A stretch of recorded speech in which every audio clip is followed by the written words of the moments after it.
The New Machiavelli. Book the Fourth. Isabel.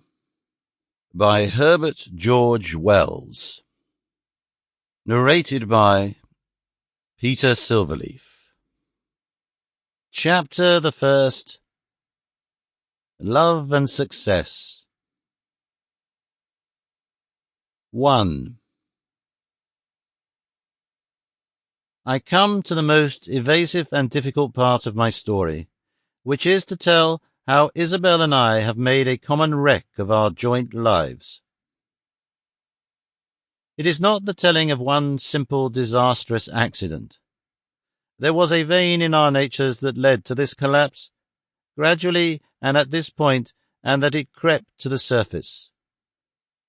One may indeed see our destruction, for indeed politically we could not be more extinct if we had been shot dead, in the form of a catastrophe as disconnected and conclusive as a meteoric stone falling out of heaven upon two friends and crushing them both. But I do not think that it is true to our situation or ourselves. We were not taken by surprise. The thing was in us and not from without. It was akin to our way of thinking and our habitual attitudes. It had, for all its impulsive effect, a certain necessity.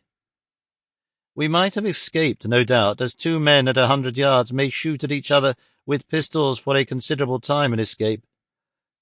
But it isn't particularly reasonable to talk of the contrariety of fate if they both get hit. Isabel and I were dangerous to each other for several years of friendship, and not quite unwittingly so. In writing this, moreover, there is a very great difficulty in steering my way between two equally undesirable tones in the telling. In the first place, I do not want to seem to confess my sins with a penitence I am very doubtful if I feel. Now that I have got Isabel, we can no doubt count the cost of it and feel unquenchable regrets.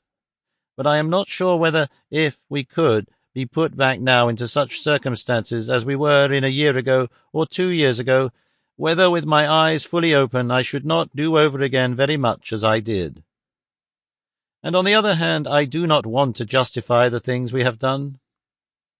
We are two bad people. If there is to be any classification of good and bad at all, we have acted badly, and quite apart from any other considerations, we've largely wasted our own very great possibilities. But it is part of a queer humour that underlies all this, that I find myself slipping again and again into a sentimental treatment of our case that is as unpremeditated. Sample complete. Ready to continue?